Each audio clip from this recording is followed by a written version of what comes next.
அல்லாஹ் கேட்டுக்கோங்க, எனக்கு சொல்றேன்.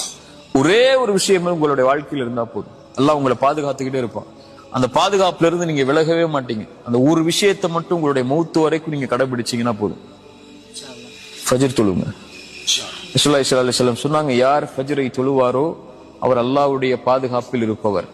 அல்லாஹ்வுடைய பாதுகாப்பில் இருப்பவரை எதுவும் தீண்டாது. ரசூலுல்லாஹ்வுடைய வார்த்தை இல்லையா?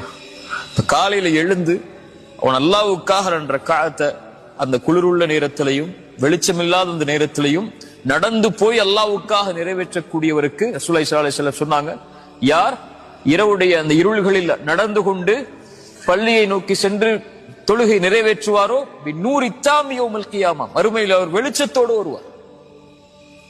அல்லாஹ் அவரை பாதுகாக்கிறான். யார் ஃபஜ்ரை தொழுவாரோ அவரை அன்றைய தினம் முழுவதும் அவர் அல்லாஹ்வுடைய பாதுகாப்பில் இருப்பவர்.